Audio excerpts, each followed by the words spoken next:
Hey everybody, welcome to the Loot Drop Podcast, where me, Oscar, Mikey, and MTS just talk about gaming and stuff. Yes, sir. Yes, sir. Welcome on in. How you doing today, Mikey? I'm doing pretty good. I'm feeling pretty chill. I'm just a chill guy, you know. I'm just over here sitting around doing stuff. I was just telling you a minute ago before we started the stream that I just finished up a test stream. I was streaming in 1440p for the first time. Well, okay, here's how it works. YouTube gives you much better quality if you're streaming above 1080p. So they use some like different engineering, some different codecs, video codecs and stuff like that in the background to make it look nice and crisp and sharper and stuff. And I wanted that, but I don't game in 1440p. But I found a way to get around it, and now my streams look nice and crisp, nice and sharp. And even though I'm not gaming at 1440p, they look great now. Yeah, that's like pretty exciting. That's I'm wondering if you can be able to like record in 1440p then too, or like I think that'd just be so sick to have something better than, you know, the 1080. I mean, I found this out recently too. Even like in Canada, it's not 1080. It's like 1008p or something. That's like Canadians 1080. What? Yeah, I didn't know about that. I'm Canadian. I didn't know about this. That's what Deadly Slav said, and he's from Canada. What? That sounds like a lie. I never heard that before in my life. Honestly, it could be a lie, but he made it sound like the infrastructure was like, yeah, it's like 1008p or something, like not 1080. What? I'm Googling this right now. None of this is giving me the answers that I'm looking for. This is crazy. I'm gonna have to Google this like after the show or something. Maybe is he talking about like cable TV or something like that? I don't know, but I did see. It looks like it's a thing though. I'm like Googling it too. Full HD. Okay, so yeah, there's people talking about like I see some streamers streaming at 1008p. It's a downscaled 1080p resolution because the foliage in games causes pixelation. So it makes it sharper and clearer, apparently. Huh. Pretty interesting stuff. I didn't know that was a real thing. I didn't know either. I'm just learning about it right now, this very second. Well, you might have better luck doing that instead of 1080 or instead of 1440 now. Oh, man. Yeah, I don't know. God, more research for me to do. Well, the stream went well today. So like, yeah, I saw you're playing some DayZ, huh? Yeah, well, I wanted to play a game. I didn't want to play something like super duper competitive. I wanted something where I could just kind of like mosey around at my own pace. And like the worst situations with like the video signal like getting compressed and all that on streams is when there's foliage around. You probably know this, when there's like, yeah, when there's trees and grass and bushes and stuff. That's what makes the image really struggles in those scenarios. So I thought DayZ was a good choice because there's lots of that. And just to test the, you know, the new setup with the new the new video codec, the VP9 video codec on YouTube, and it looked great. It actually helped quite a bit. It was a lot clearer, a lot sharper. That's awesome. Yeah. Hell yeah. I know so Summit 1G plays a lot of Tarkov, or not like a lot. He plays it sometimes, but he always was streaming it in 720p. And it always looks so much better than everyone else's stream. It's crazy. Really? I think he just recently went to 1080 since Twitch is going to move to some. I think they're testing out doing AV1 for people. So it's like this would be like, yeah, just like really a huge step up for everybody. So that's coming down the line. But apparently there's still some issues with it. But I mean, I guess I need that in my life. I need that right now. Do it for real. That'd be crazy. I mean, yeah, you've been streaming on Twitch a little bit too. Yeah, so you probably could. Yeah, I'm multi-streaming. I didn't multi-stream today for that test. Yeah, I wonder. It should be the same. I didn't change any of the settings for my Twitch stream, so it should be the same. It should work the same. Yeah, I would imagine so. You think you just need to opt into a like a test essentially, so you get selected to be part of like the beta. So I did get into it, but I was like, well, I don't game in 4K or anything, so like maybe I can't do this, but it looks like maybe I can now. Oh damn, well, that's at least awesome. To YouTube. Yeah. Let me know how that goes. Yeah, I've been thinking about maybe multi-streaming to even more platforms recently. Oh, because it's seeming to be the new thing. The new thing is like, I mean, it's been around for a while, but I think like bigger streamers are starting to be like, oh, I should start doing that now too. so they don't get left behind. I think it's kind of like the idea. Do you have I see people. Do you have any other accounts right now? Like, do you have a Kick account or something? I do have a Kick when I first started doing multi streams, and I was still trying to figure out like which ones I wanted to stream to. I did stream to Kick at least like once or twice, but it's just a not great platform for ethical reasons, because it's mostly I think it's like owned by Stake, which is like it's just a giant gambling company. Yeah. Essentially, so they just like give streamers money to gamble on their website, and then try to get people to be like, "Oh my god, I could do this," and then like try to perpetuate like gambling sickness, where you're just like spending all your money, while streamers spend none of their own, essentially. Wow. Yeah. So, and then also, yeah, like not to mention just all the crazy stuff they allow, all the crazy stuff they allow over there. Jeez. Like there was like a bunch of streamers that were doing PDF file beatdowns, if you know what I'm saying, like people that like abuse children in gross ways. Jesus Christ. Yeah, so there was like this guy Vitali who was doing that for a while, but I think he's going to jail now, if I'm not mistaken. But I mean, I know just a lot of crazy stuff like that. Like I know there's this other dude that went in and had like I think his sister owned a property, and essentially this guy's streams were that there was a squatter in that house, so he was making her life like living hell, like every second to try to get her out, obviously because she's not supposed to be there. And she's like getting squatters rights because of whatever laws in America. Sometimes like if you just like go and like stay somewhere long enough, or like you're in at least for a certain amount of time, like you can like claim squatters rights, so essentially you live there for free. It's like I'm not sure exactly all the like legalities around it, but like the cops can't do anything because of like whatever laws that were in place from like forever ago. That is completely insane to me. I've seen videos of stuff like that happening, and I just don't understand it. Dude, it's crazy. I don't even know what I would do. If yeah. Like I had someone living in my room or something. What's or your in my recourse house. for that? They're just allowed to live there? Like, I don't understand. I don't get it. Yeah, no, literally. It's like, oh, it's like you're just living there, and then you have to hope that they leave at some point. Yeah. Otherwise, like, there's not really anything you can do, apparently. So weird. Yeah, like I wish I was blessed enough to be in that position so I could like have a house, you know what I'm saying? But at the same time, we're all secretly wishing that was us. Exactly. But yeah, like so this guy had like gone in, like I actually got that woman to like leave and like get arrested or something for doing something else. But apparently like they would just call the cops there all the time. Like she would be on the phone, like calling the cops, like he's like hitting my door with a broom, and like he would have his friends over, and they'd like be smoking a ton of weed and like just blasting music and like screaming at her and like doing like it's a pretty fucked up situation, honestly. It's like I don't think there's any heroes in this one, but I think everyone's a villain. Man, oh, that's so weird. So that's Kick. Up. That's Kick. Yeah. Okay. Well, I mean, there's plenty of big streamers that are over there streaming, anyways. Like very big recognizable names.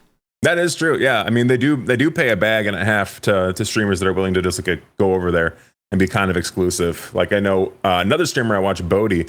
He's an old school RuneScape streamer. He signed like I think he's on his second year-long contract now. So they even let him stream on Twitch for like a couple hours a day, and then they're like, okay, but the rest of the stream has to be over on Kick.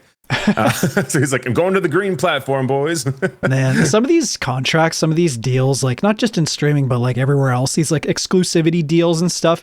It just sounds so funny. It makes like these companies or these representatives or whoever sound like jealous children or something. I don't know.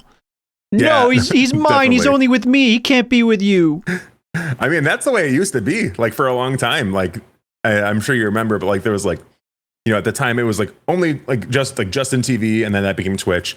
And then Twitch started making contracts, like I think when like Facebook and like YouTube like started allowing streaming too, or making it like having like an infrastructure for it. So that's when like the age of like contracts really came out. So there was like, people were always like signing contracts for like to stay onto Twitch, and they were like offering a bag, right? So you wouldn't go anywhere else. And then I want to say it was like maybe 2 years ago, Twitch finally was like, okay, you can do whatever.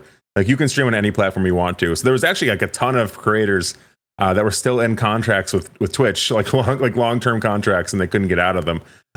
So like everyone around them that like didn't take like super long contracts were able to like stream everywhere else.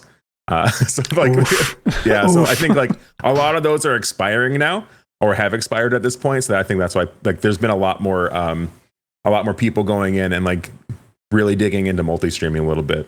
Yeah. I got to get on that too. I've been thinking about, it's one of the things on my list, on my mile-long to-do list, is to like sign up with some more platforms and then multi-stream and, publish content on more platforms. Don't know when I'll get around to that. I'll get there eventually, but yeah, lots of stuff on the to-do list, lots of things to get done. Yeah, because I mean, there is like, I think YouTube is great for discoverability, and like once you're discovered, I think having, being able to move your audience to different places is good, or like, be discovered on other platforms. Like TikTok is great for discoverability, it just doesn't pay anything, is the issue with that one. But like a lot of people are on it, so if you can like stream to it, then you're gonna be getting a lot more eyes on the channel. Yeah. Well, what you been up to this week, or this? I guess we missed a week again, unfortunately. Oh yeah, we did. Yeah, we did. Yeah. I was doing some RuneScape, man. There's been like a whole influx of RuneScape streamers now, which has been kind of crazy. I watched your video. That was a fun video. Hey, thanks, man. Yeah, I'm probably not doing it again. Oh no. I know, it's so unfortunate, but man, I don't know what I did to my channel, but like there is no there was like no traction for that, man.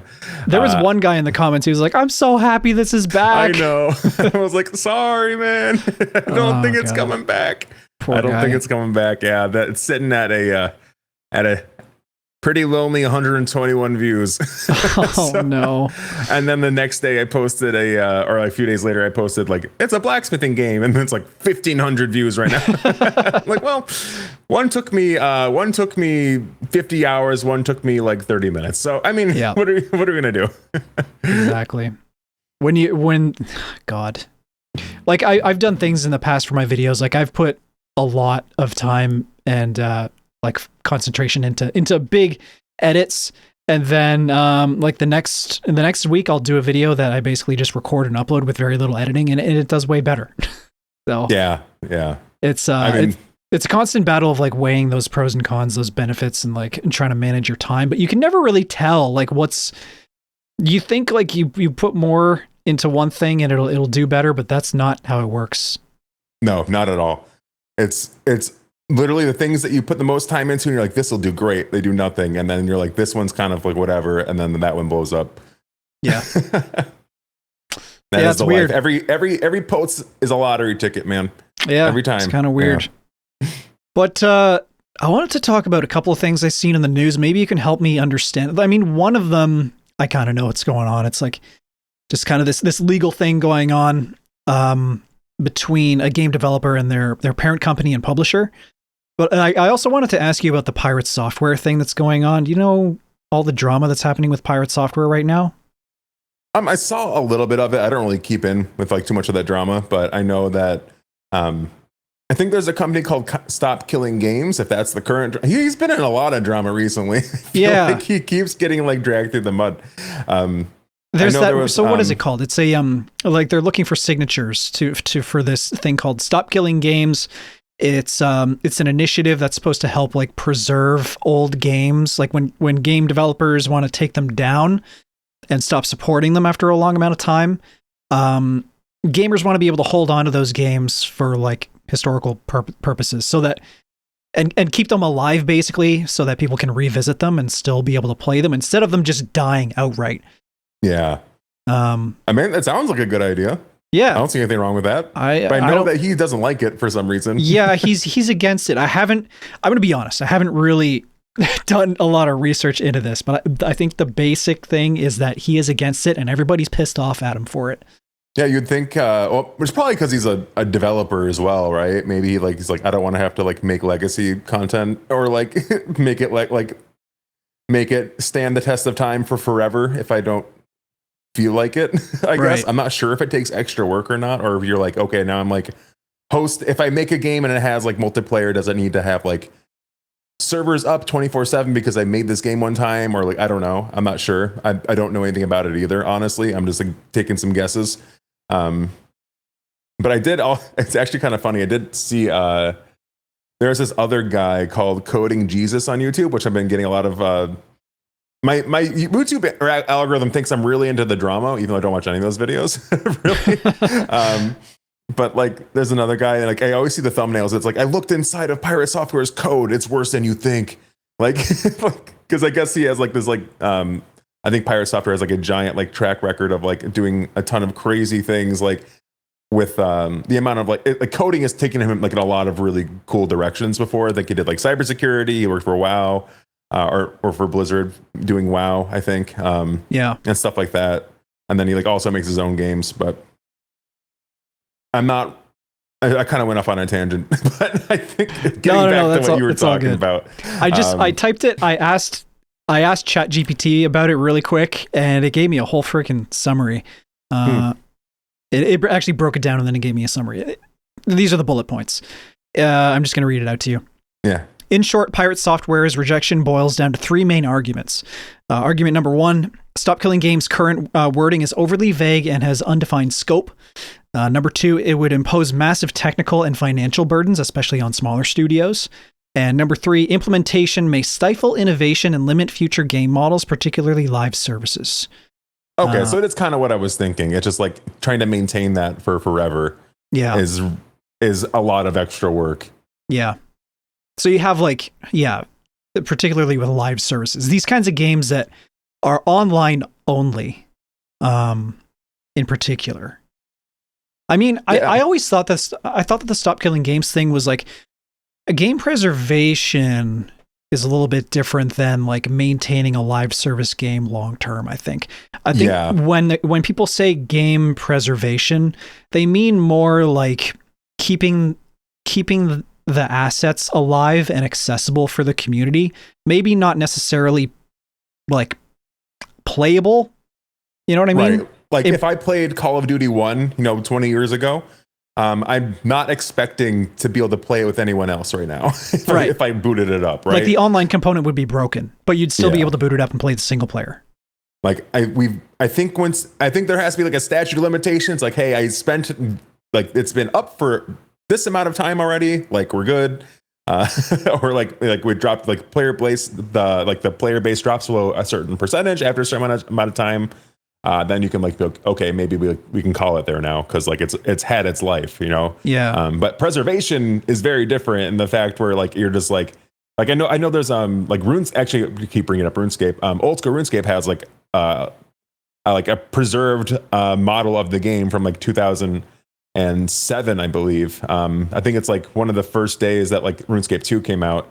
There's like just like someone that took the entire game that was like just essentially vanilla, like built it all up until that point and that date and time.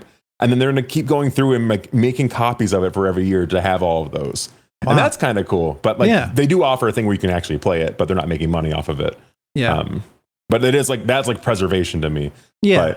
But with some extra stuff. But I think it's kind of crazy to just be like, if you are a small studio, you are expected to make sure that you can hold up to like 20,000 people in your game at all times. Like that's unrealistic. So I think I can see where he's coming from in that sense. Yeah, but man, holy, he's been getting a lot of flack for it. He's woo, and people are angry. The gamers are real angry about this one. You gamers are angry all the time, man.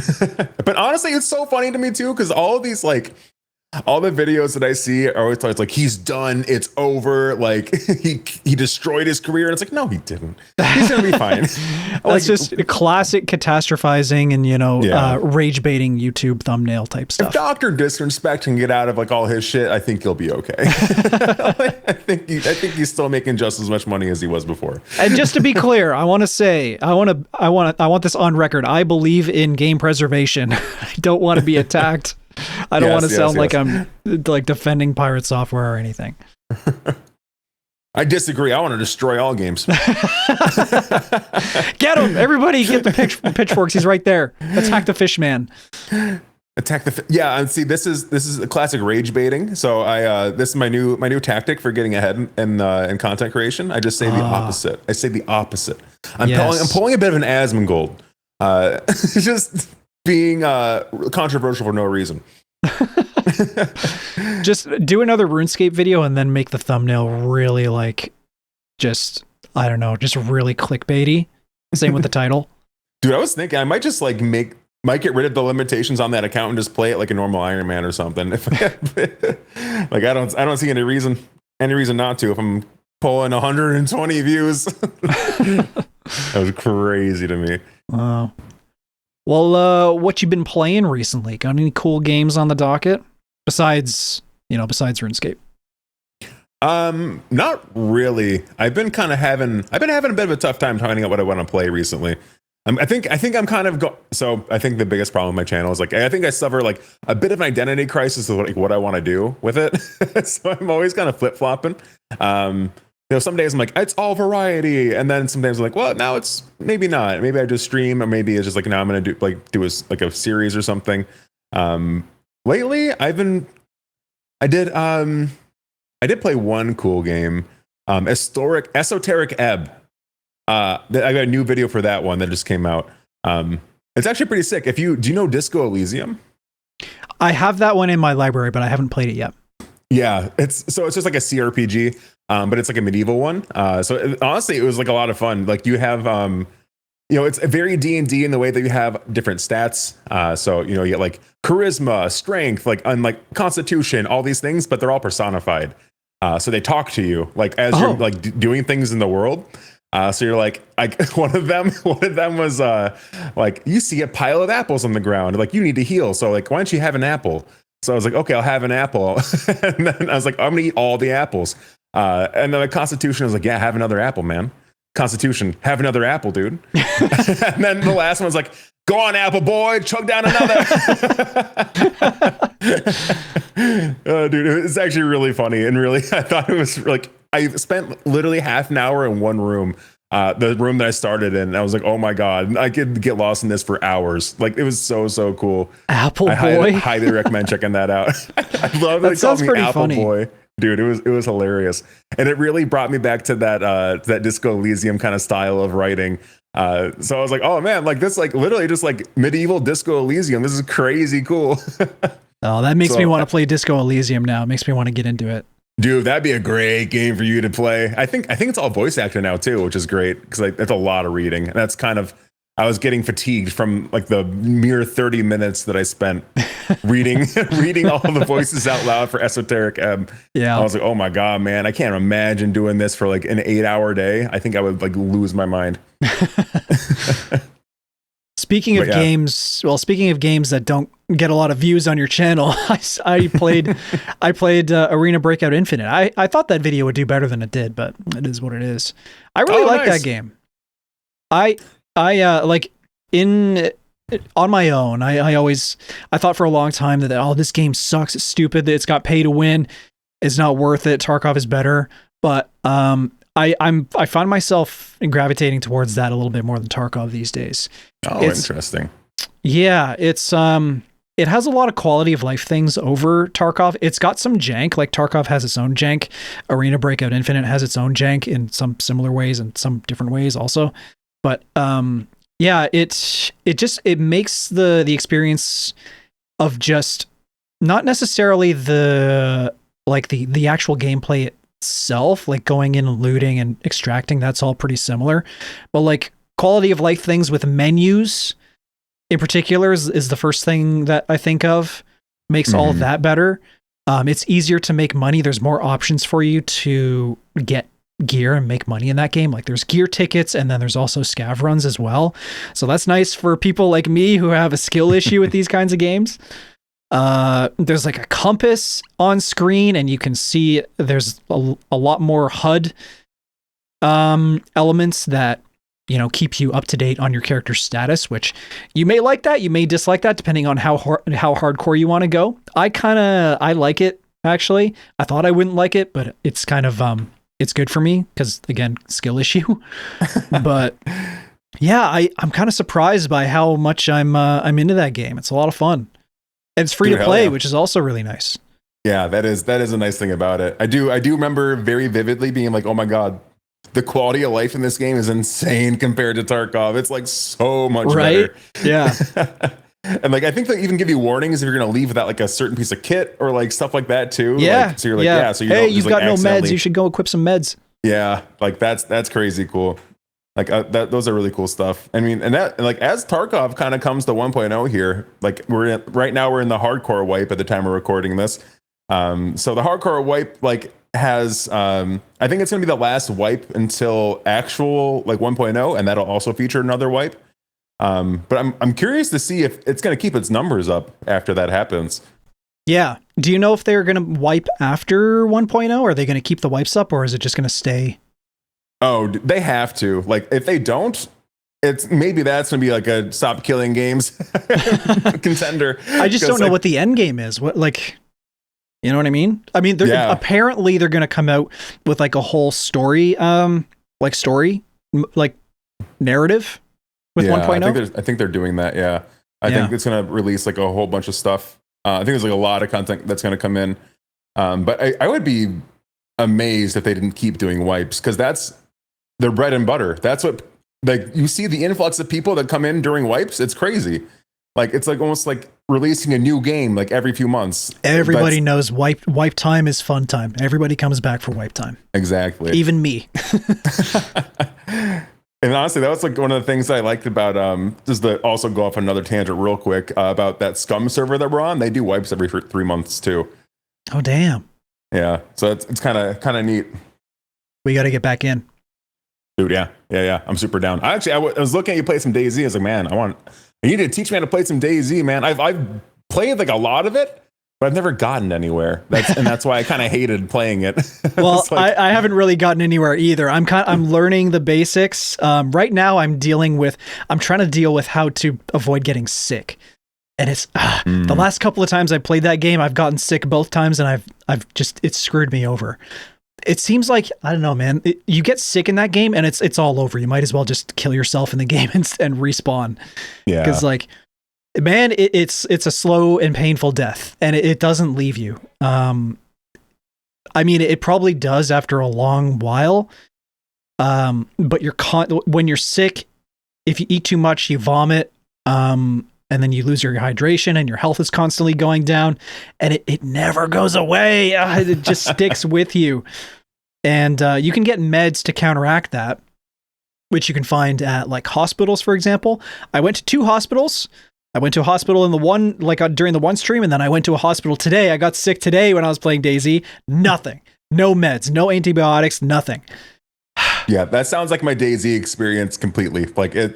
Not even like maybe not near the point where I even got sick, but like just looting anywhere in that game, it's just nothing. I'm like, oh my god, man! Like, I don't want to play this anymore. Like, I'm walking inside the same model building and like 20 times in a row, just not finding jack shit. Just like, okay, when does the game start, man? Like, come on.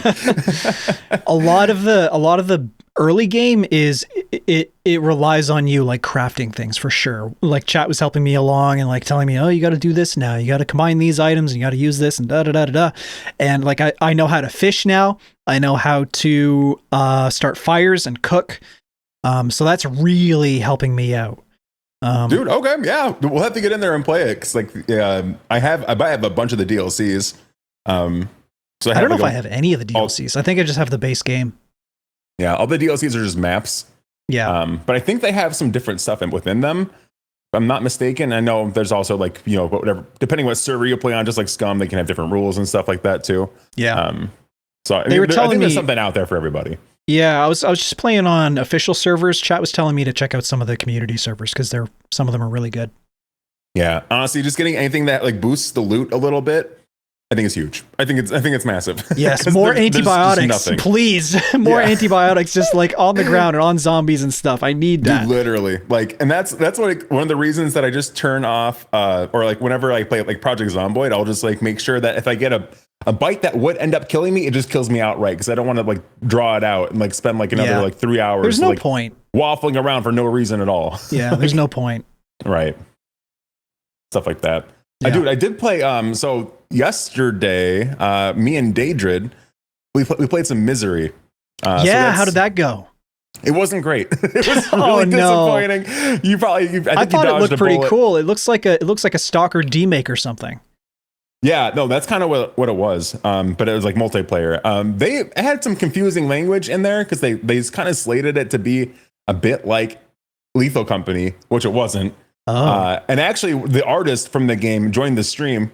So I was talking to him about it a little bit too, and I was like, "Hey, I was kind of going in on the game when he came in." He's like, "Oh yeah, we were just like we put the playtest out so we could just like kind of see where it's at."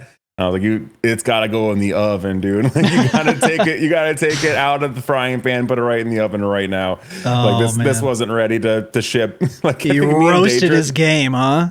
a little bit. I mean, Oof. I still like, I even talked to him because I was also like, I was like, oh yeah, so you do 3D art? Are you interested in helping me make an avatar? I'm interested in becoming a VTuber. Can you draw fish? Yeah, can you make me extra slimy, please? I want to glisten.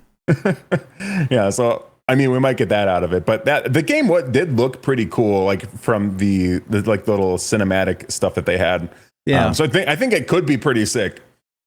Just based off like what's actually there, but it was just like so broken that it was like, well, I don't.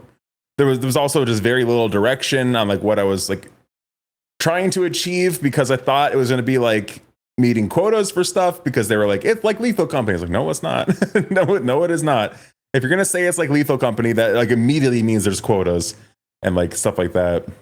But it was kind of cool to see that like you start off like you get to it's like the day before the nuke drops essentially. So you get like a little timer once you start the game, so you can go like raid your house essentially for any stuff that you want to bring with you into the bunker. So you get like to find some like early game items right away, which I thought was kind of fun. And then the nuke drops and you come outside and like everything's destroyed. So you get like this little starting area and you can kind of build up a base and everything too. And like make other items, do crafting, all that kind of stuff. And then, people can join your lobbies. So me and Daedra were playing. We had a couple other guys join that were just randoms that joined into my server. And then you kind of go out on like little expeditions across like the wasteland to like go find other materials and stuff like that. So I mean, it looked like it'd be pretty fun. Like I think as a concept, it's pretty sick. But yeah, it just needs some time. It just needs some time to cook. Man, I just watched this video. It's like such a coincidence. I just watched this video this morning. This little channel. I like how I'm getting recommended like smaller channels now on YouTube. That's nice. This guy, he's got 6.2 thousand subs. He did this video overview on a trailer for this game called The Path into the Abyss. It's another. I gotta watch his video again, but it's another stalker-like game, and it looks pretty cool. It's one of its something they're pushing. One of the features they're advertising for this game is almost a stalker, a life kind of AI simulation tech that they're putting in. So like you're just this one little guy in this big world that's like eating itself, and there's all these creatures and humans and factions like fighting and warring against each other, and people AI wanders around and they do their own things. They scavenge for food and they do jobs for each other and blah blah blah blah blah. They all have their own lives and they're all constantly wandering around. And apparently, if like whenever you log off this game, everything continues without you. Even it's a single player game too. I think there's no multiplayer.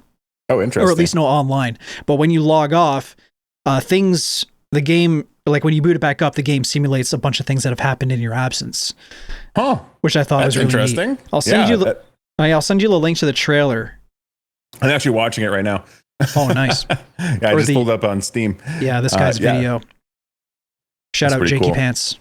Yeah, I'd definitely be into something like that. Honestly, like, doing like the world kind of existing without you is pretty sweet. Like it reminds me, when you first said it, I know it's not going to be anything like it, but I don't know if you ever played the first Animal Crossing.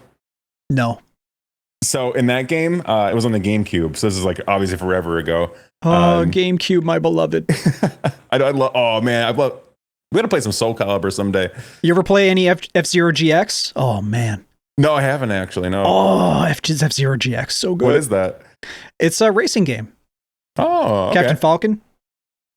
No, never played it. Yeah. Oh, so I wasn't so big fun. into racing games. I played like Need for Speed a little bit, and then I was like, yeah, I think I'm good. They make me anxious, man. They make me really anxious. I love a good racing game. I was huge into Burnout. I played a little bit of Gran Turismo. I'm not so much into the Sims, the simulators. I like a good arcade racer. Dude, get Crash Team Racing, bro. Oh, good times. You should get yourself like a wheel and everything, and like write it off on your taxes. I should. I have a VR. I have a Dirt 2, I think, and I've been wanting to play that in VR. Dirt 2. Yeah. Is that just like ATVs and dirt bikes and stuff? It's a rally racer. Oh, okay, cool. Rally games always seem like fun. Like the Wreckfest. That one seems like a lot of fun. Yeah, 100%. But I mean, sorry. As I was saying, the continuation of things happening while you're not there. At least in Animal Crossing, if you like left for a while, or like in my case, if you try to cheat and like make the time, you put like make it like next year or something like that, like or you try to like make it like Christmas or something. Yeah. The internal clock will keep going, but like your farm, like your whole like area will be overrun with like weeds and like all this stuff too. So it kind of keeps going without you, which is kind of fun. That's cute. Actually, now that I'm thinking about it, I think MGS3 did something like that. I think Metal Gear Solid 3, like if you were, okay, let me think.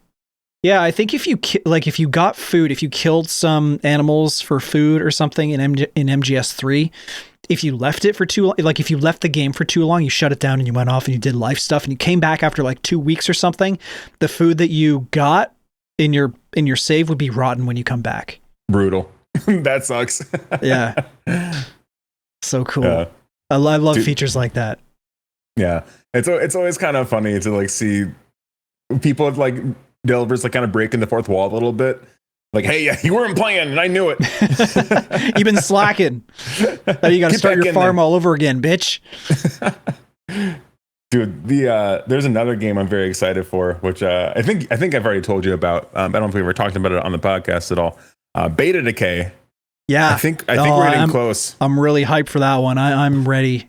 I've already emailed the developer. I was like, please, let me get it early. Yeah. Man, I got to email them too.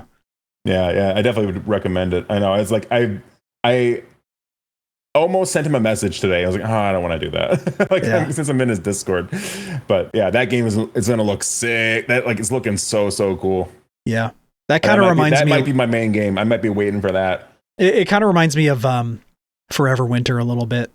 I know, and there's so many things. Like it's pretty comparable to like a Star Citizen level of like intricacies for a lot of the mechanics in this game. So it's like, so for anyone that doesn't know this game, it's all like PS2 graphics. Like it's like really blocky, like or maybe even like PS1 graphics is probably more accurate. But like it still looks beautiful though, just super grungy. But like it has like a lot of like it's gonna have like multiplayer. Like it's gonna be a little bit like Kenshi in some ways. A lot like Star Citizen, but like it's gonna have like things where like you get into like cockpits and stuff. All these like mechanics are like totally fleshed out. So it's like okay, you can't just like hop into a ship and go. You have to like learn how to like do boot up sequences and like all this other stuff too. And like it seems really in depth. Inside of all this like neat little like aesthetic PS1 style that is really speaking to me. It looks amazing. Yeah, I love the art style. I love the depth of the mechanics and stuff. Oh, yeah. Honestly, and this is the style that I'm going to try to get that guy to make for me for my VTuber model. Oh yeah, you want a PS1 graphics little sardine? Yeah, I was kind of thinking about going back to the skull. Honestly, I kind of messed around with making my own little skull guy that follows me around as I move my head and stuff. It's a lot harder than it. Yeah, with like a cam. Yeah. So I got it kind of working, but and I still got to decide if I'm going back to the skull or staying a sardine. I'm not really sure anymore.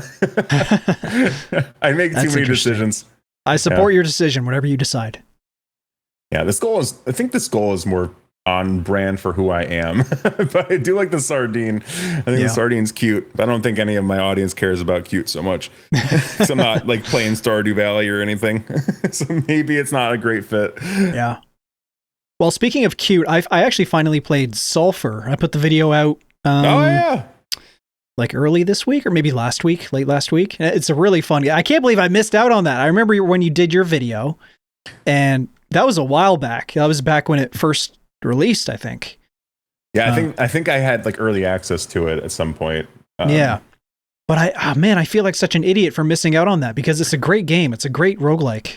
Yeah, dude, I was surprised that you like weren't seeming to be into it because I know you like a boomer shooters, and I know you like roguelikes.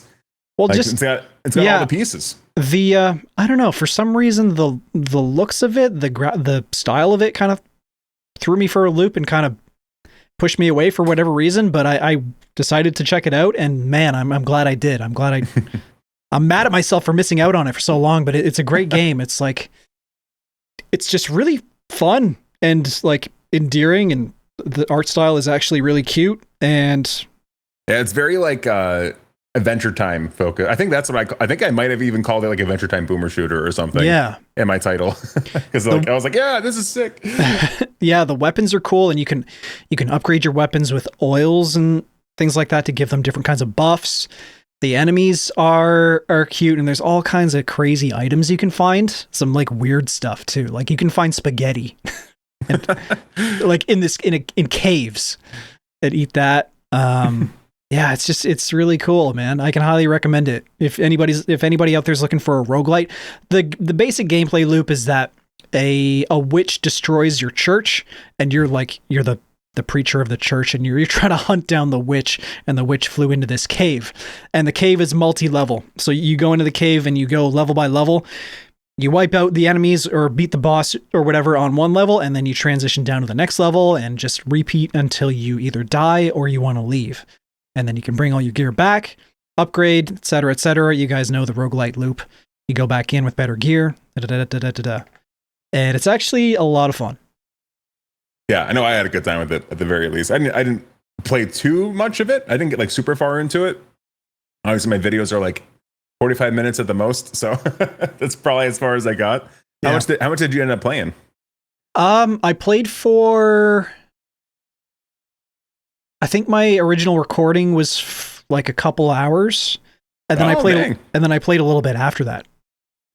Hell yeah. Yeah. It's a lot of fun. Dude, there is a I don't know how into city builders you are. I know you played a little bit of Manor Lords. But farthest Frontier is coming out with 1.0. I want to get really into them. It's one of those things that like I don't really understand the genre and how like the mechanics of these kinds of games work. In terms of things like, you know, connecting different buildings that, you know, either gathering raw resources and then like refining them, or like bringing refined resources to different areas so that they can supply other things, or like make food or whatever. I don't know how to manage all that in these games. It's not really my wheelhouse, but I want to understand it. Yeah, there is a channel, Tacticat, that I know of. Actually, like I think he made his channel like around the same time we did.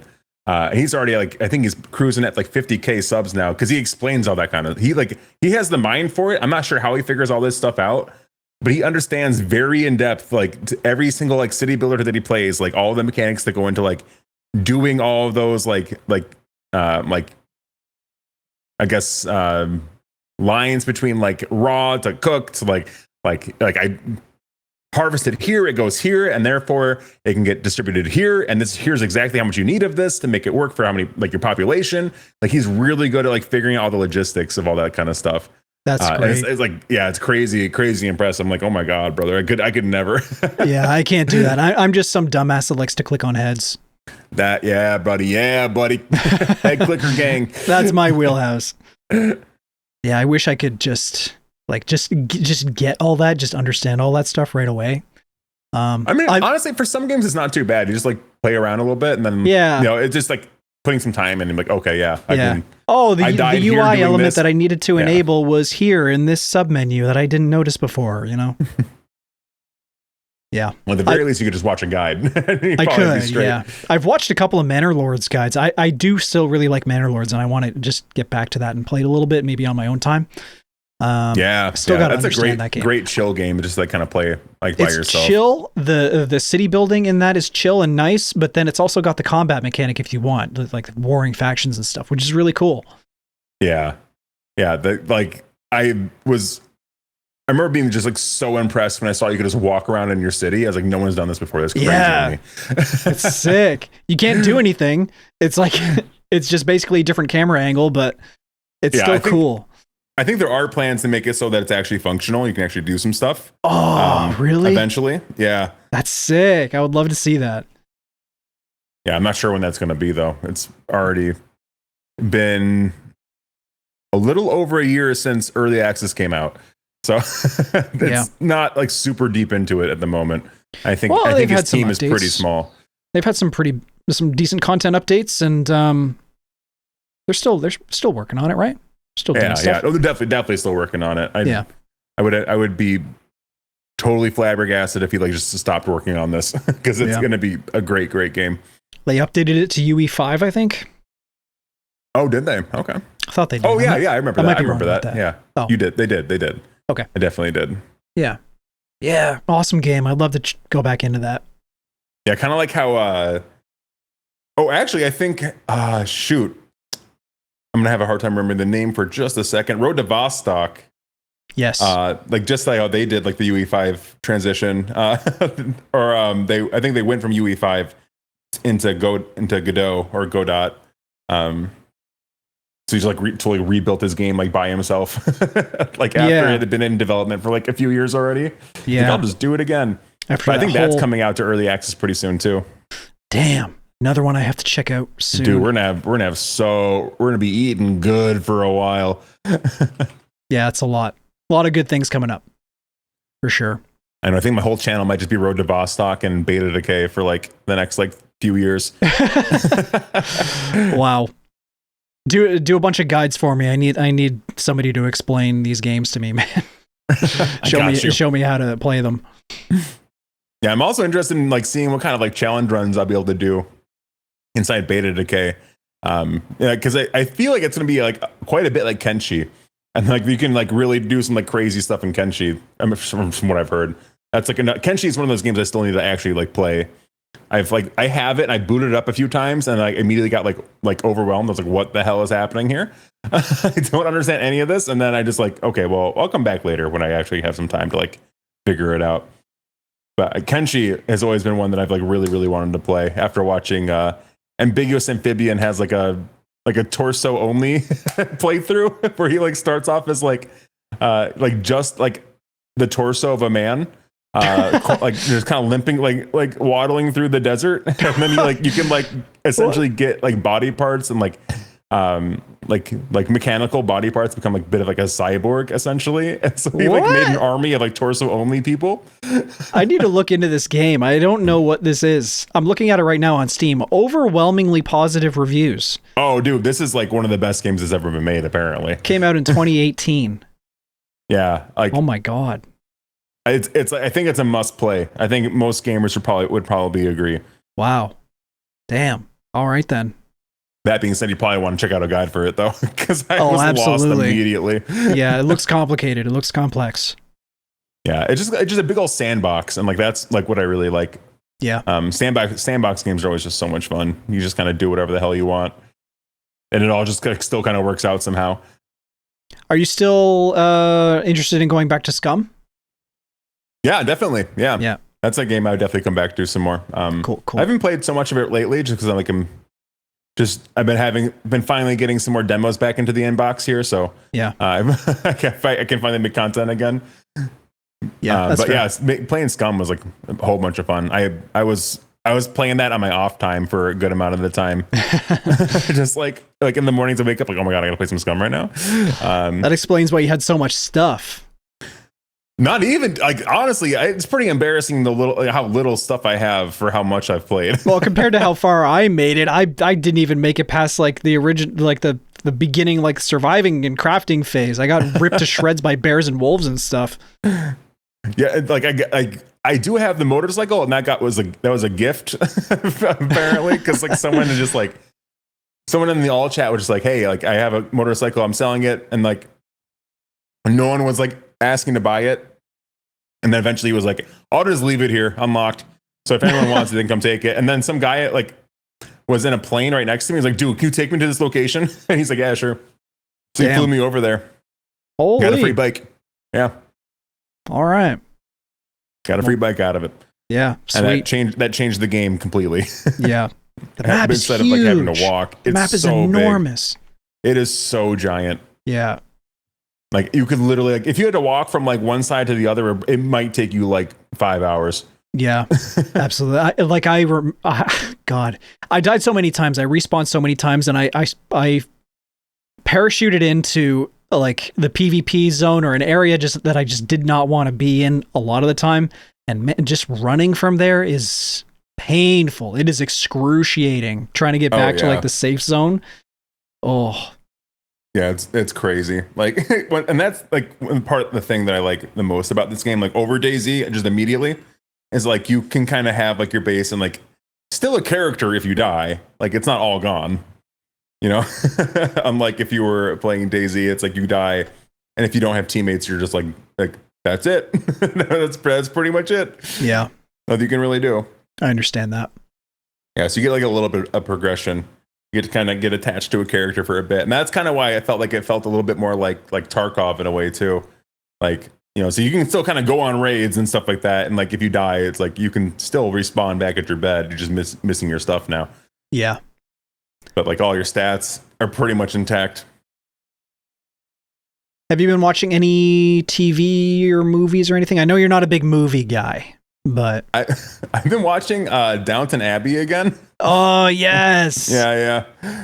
There's a new movie. There's gonna be a third movie. You probably haven't seen the first two, but no, I haven't. Yeah, I gotta watch them. My wife is so excited for it. She's a huge Downton Abbey fan. Oh really? I didn't know that. Hell yeah. Oh yeah. It's a great show. It's so good. Honestly, I remember watching it. I think like 5 years ago, I watched it all. I didn't realize they were still coming out with like seasons of it.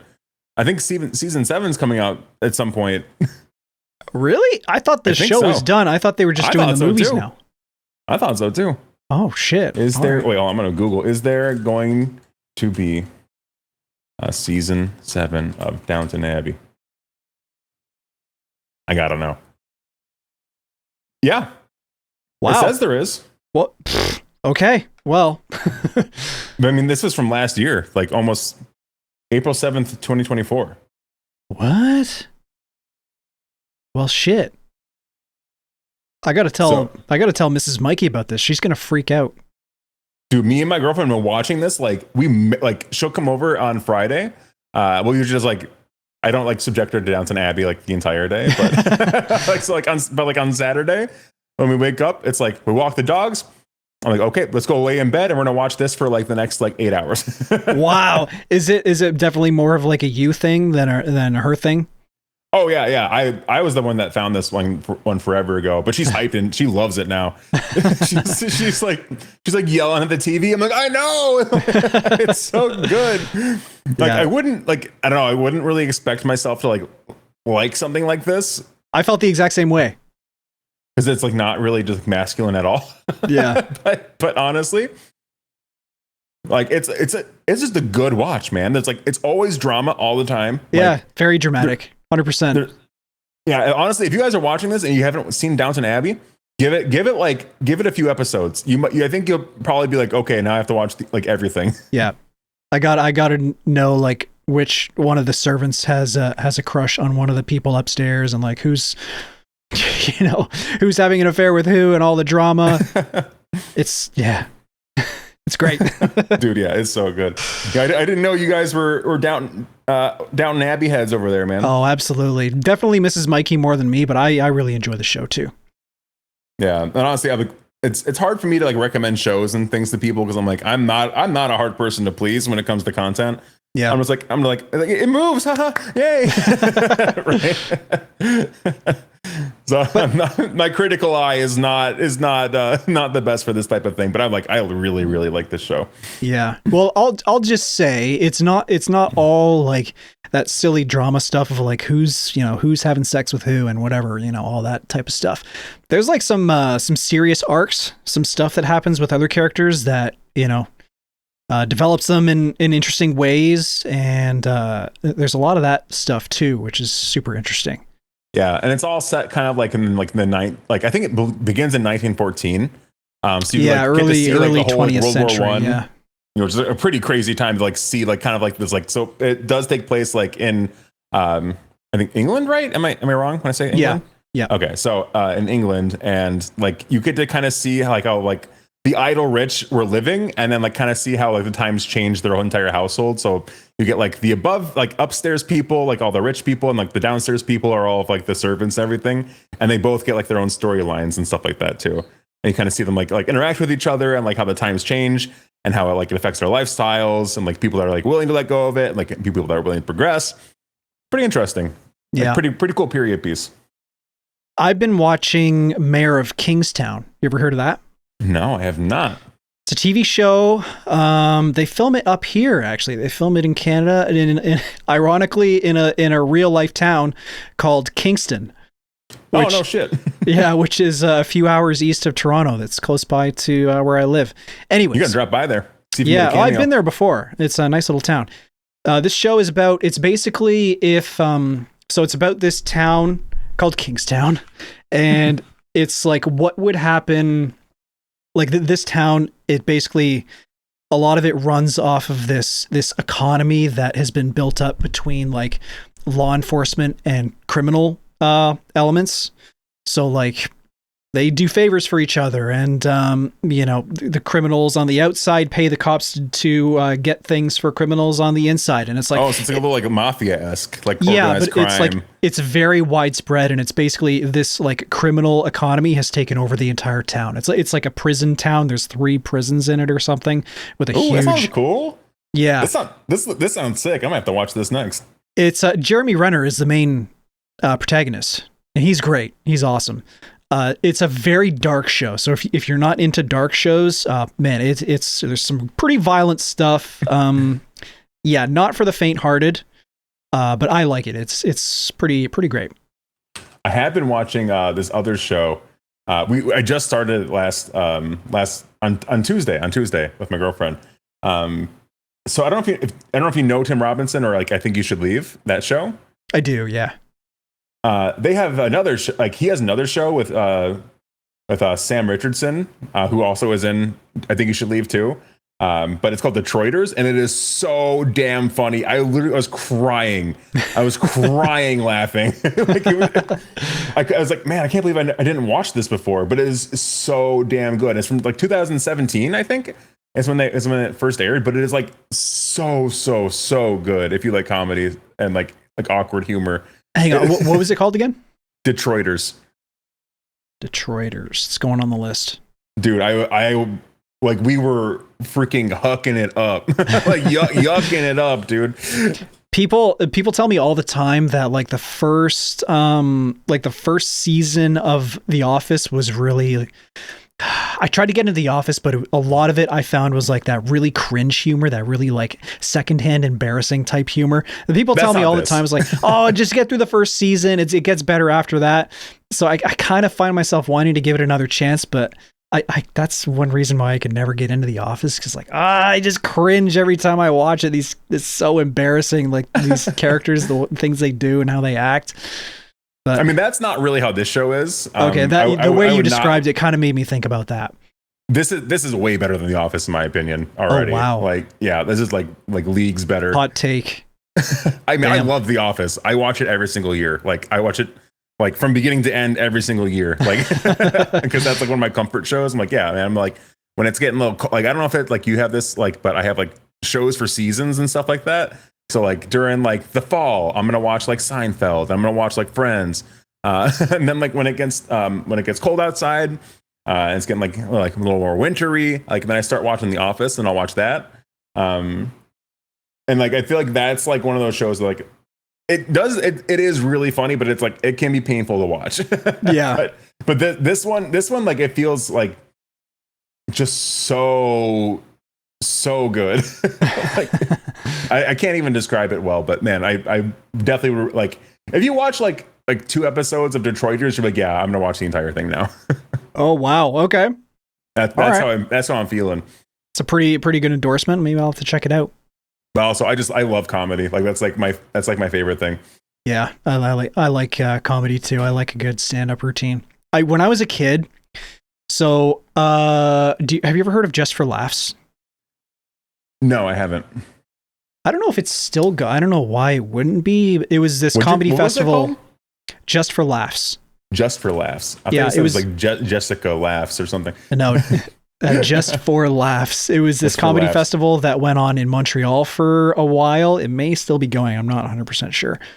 But they would run stand-up routines from like the stand-up, like they had a bunch of stand-up routines from like comedians that would go there and do stand-up on stage in front of a bunch of people. And then they also had another like show, Just for Laughs show, that was like public pranks on randoms like in the street.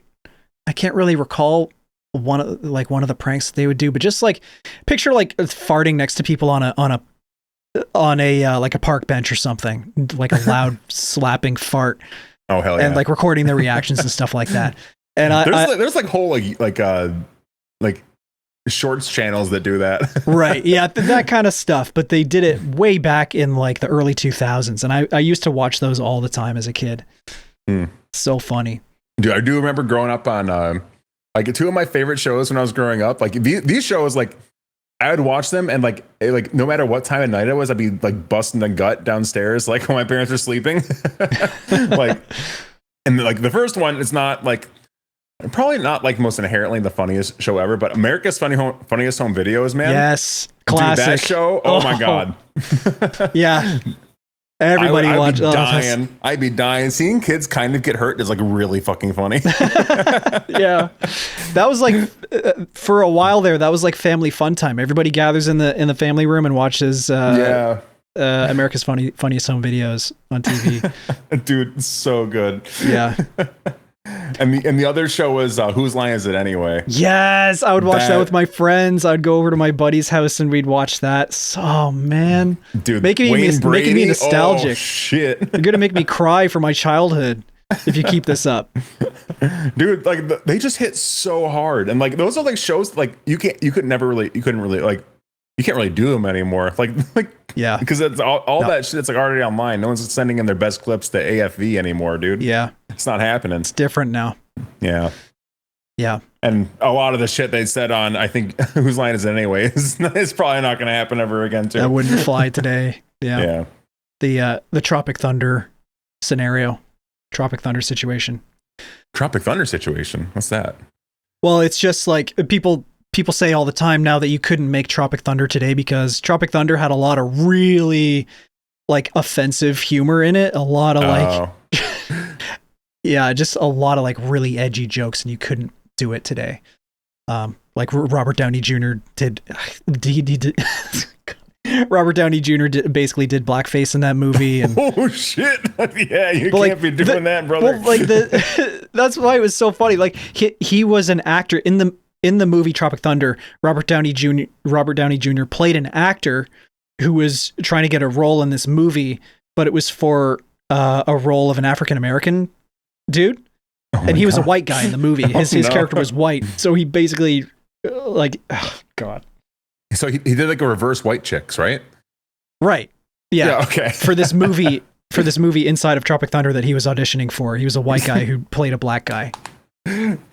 That's crazy, man. Yeah, honestly, like the golden age of like television and like movies like that's like so long gone now. Yeah. I honestly I hate to sound like a fucking boomer because I don't even like movies really, but like I'm like when I see like an old movie I'm like, oh fuck yeah. Yeah. Man, I want to watch that. I don't want to watch any of this new shit, bro. This is reminding me I saw this thing online just recently that triggered me so hard. This thing went around for a little bit there. It might still be floating around, but a TV station put put like a disclaimer. You know how you'd see those disclaimers before a movie or something? This program contains like nudity, violence, whatever. Something like that happened with Rush Hour. You know the movie Rush Hour? Yeah. Jackie Chan and Chris Tucker. Chris Tucker, yeah. This TV channel put a disclaimer in front of this movie saying, like, this movie was made in a different time. Some jokes may be offensive. Like, it wasn't one of those like censorship notices things. Oh, this contains nudity and violence. It was like, please understand Different that this era. movie was made it was like a trigger warning, basically. Yeah. And I was like, oh my God, are you fucking serious? This is crazy to me. This is one of the funniest movies of all time. Rush Hour 1 and Rush Hour 2 are two of the funniest movies of all time. And that triggered me. Dude, Jackie Chan's been in some bangers, dude. He's made some great movies. He really has. So many classic buddy movies he's been in. They're all amazing. Have you ever seen his old movies? Like Police Story 2, anything like that? Police? I don't think I've ever heard of Police Story. So a long time, like back when he was just making like strictly like movies in China, like he was like write. I think he like wrote and directed like a lot of these movies. But he has like from 1985, Police Story. Like all these movies are freaking good. Like, if you ever get the chance to like go like a guy that likes movies more than me, I was friends with, like showed me these. I was like, okay, sick. Which is the only reason that I know them. I would definitely recommend giving them a watch sometime because like it's just like primo Jackie Chan, man. Yeah, like doing like a bunch of stunts, like badassery, cool shit. Like it's crazy. It's crazy to think he's still kicking because like he's broken every bone in his body like multiple times. Like, yeah, he's pretty hardcore. I know people say that about like Tom Cruise as well, but I hate Tom Cruise. Jackie Chan is on a different level. I think Jackie Chan might be older, right? Yeah, I think he seems older. Freaking old. He could kick Tom Cruise's ass. Yeah, the one thing I don't like. This is the only reason I ever had an opinion on him.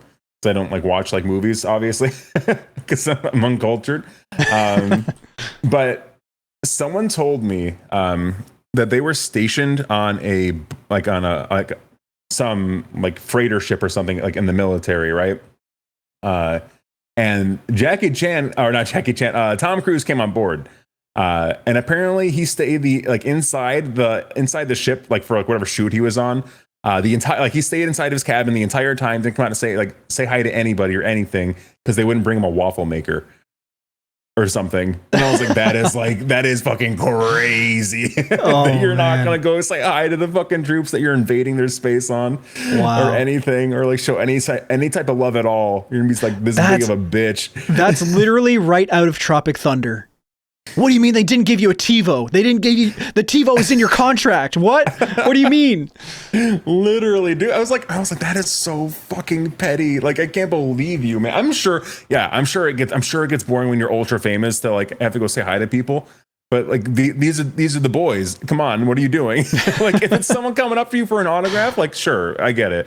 But if you're literally invading on like you're literally on a ship in the military, in the Navy, surrounded by the boys defending the country. What the fuck are you doing, bro? Go say hi. That seems a little shitty. Put on a brave face, you fuck. Like, are you fucking kidding me? Fuckhead? Like, literally, fuck that guy.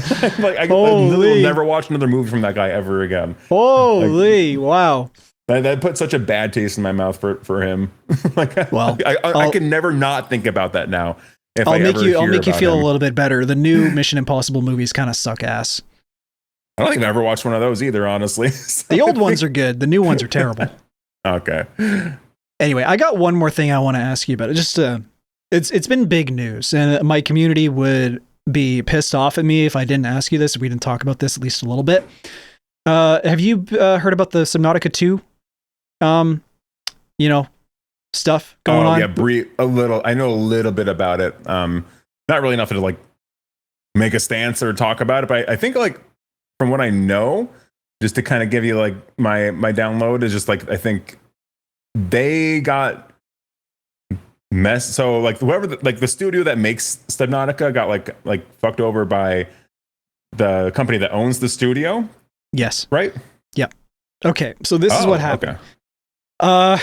The game developer they were contractually, there was a clause or something in their contract that said if they managed to ship the game in early access, it must have been early access. I think it was slated for early access in 2025. If they managed to hit that release target, then the developers, 3 people in upper management, would receive a massive bonus, $250 million, and they would take. Oh, yeah. I think. I may be wrong about this, but they may have been going to split 90% of that amongst the 3 of them, and then give the other 10% to the like the drones, the actual developers underneath them. Wow! But the publisher apparently was alleged to have been tampering with their efforts in like developing the game over time. That's fucked. To try and prevent them from hitting that target, so they didn't have to do the payout of $250 million. And they fired the 3 upper management guys at the developer, and forced a push of the game to a 2026 release. That's crazy. Yeah. I mean, why offer it at all then? I mean, obviously they just wanted the game to come out faster, and they like put some fire underneath their asses. But like, that's the one thing that I think about is like, that seems like a ridiculous like thing to have in a contract. It's $250 million for a bonus. Like, to attach that to a release target seems it seems kind of irresponsible for like just for a lot of reasons. For like, number one, for like the quality of the game. yeah, like if they just rush some garbage out the door, they're going to put on their actual the actual developers, people actually doing a job every day instead of people that are just talking about work. Right. You know who you are, C-suite. Like, that's crazy, dude. Like, yeah, they're just like, that's like the most. It seems like it would have all kinds of gaslighting. really negative implications. Like, all kinds of stuff can go wrong with that. It can be manipulated, and people can be screwed over, and you're like, man. Anyway, that's the big controversy. And so Subnautica is not coming out in early access or whatever until next year. These guys have thrown out a lawsuit. They're suing the publisher, the publishing company, over this, and They should, yeah. yeah. That's kind of where it's at, or that's my extent of knowledge of the situation at this point. Do you think you'll be playing the next one? I would love to play the next Subnautica. I was shocked, I was shocked at how much I enjoyed Subnautica 1. Because you were playing it for a hot minute, yeah. I beat the game. I beat it, and then I beat I beat the like 2.5 or the 1.5 sequel, Below Zero. The Sub-Zero one, right? Yeah. Is that what it is? Yeah. I think, yeah, it's either Below Zero or Sub-Zero or something. It might be. Maybe I'm thinking like fighting games right now when I say Sub-Zero. Subnautica. I'm searching it up right now. Below Zero. Below Zero. Yeah, it's Below Zero. My phobia is like sharks. My biggest fear is sharks, but water in general. I have that thalassophobia, Oh yeah, for sure. I feel those too. Yeah, I do not like open deep water. I just can't stand it. I was even afraid of swimming pools, like the deep end of a swimming pool for a while when I was a kid. I'm not alone. And especially like the public pools, like the swimming pools at the community center or whatever. Man, I'm not going in there. I was scared of the fucking tub. I swear to God. I was like, yes, I'm not alone. Like, oh my God, something's going to come out of the drain or something, dude. Oh God. Yeah. Like a snake is going to come rampaging out of there or something. Yeah. It has to have happened at least once, dude. It has to have. In Florida, absolutely. Yeah. No, Florida, anything's fair in Florida. But yeah, I love Subnautica 1. It was a really, like, there was nothing else like it at the time. It kind of, it was brand new experience. And for whatever reason, I just got really, really into it. And even like, despite all my fears and my irrational phobias or whatever, I'm really looking forward to this one as well. I hope all this stuff doesn't like compromise the quality of the game. That's all I hope. I mean, I hope the developers get paid what they were owed in the contract, I guess. I mean, it seems, even as much as I think of it as like a ridiculous like thing to have in a contract, I hope they get what was promised to them. But I just hope the game is good. I hope it does end up It's giving me feelings like that it's not going to. Now that I heard that, like, I don't think there's any world that they're giving these people time to do what they actually need to do. Oh man. This sounds like freaking corpo evil, like really not good, really not good. Yeah, this sort is of business practices. It's definitely a pretty big red flag. I'm holding out hope though. Don't take away my hope, Empty. I want this game to come out and I want it to be good. I'm sorry, man. I'm sorry, but yeah, I don't know about that one, brother. I don't know. I keep your hopes pretty low. Yeah, we'll see what happens. We like Subnautica over here, so it would be nice. Yeah, we'll see. Anyways, do you have anything else you want to talk about today? Anything left on your list? Oh yeah, I do have something here. Fuck Tom Cruise and his middle tooth. Okay, I think that's it. All right. Okay, great. Is that it? Anything else? Nope. Fuck Tom Cruise. He also has a middle tooth. Okay. Oh my god. Okay. You don't know if you ever noticed that he does have a tooth squarely in the middle of his fucking face. I never noticed that before. No. Look at a picture of him. Go ahead. Man, some serious. I need the live reaction. Insane. Okay. It's literally, you want me to look at it right now? Okay, I'll look at it right now. Just give me a minute. Middle tooth. I'm just gonna Google middle tooth. Tom Cruise middle tooth is the first. Oh, I typed in M and it was the first thing that came up. There's people. This is an AI image. What is this? There's no way. This was before AI. Is that a middle tooth? Dude, the picture I'm seeing, someone like literally has like a line down the center of his face to show the symmetry, and it's going right through his tooth. It's squarely in the middle. That's weird. I don't know. It's like it's a little crooked. I don't know that. Yeah, I guess I see what you're saying. That's in the middle, brother. It doesn't. I was expecting him to look like a total freak show. It doesn't look like that bad. It's not great. Okay. Let me have this. Fuck you, Cruise. Okay, fine. Yeah. I'll let you have it. I'll stop. And his middle tooth. Okay. Okay. All right. Fuck you, Tom Cruise, in your middle. Not really. You make okay movies. Anyways, okay, I think that's going to be it for Loot Drop. Thank you guys so much for watching. Make sure to check out our channels in the description. My name's Oscar Mikey, and thank you, Empty Estes, for joining me, and we'll talk to you guys in the next episode.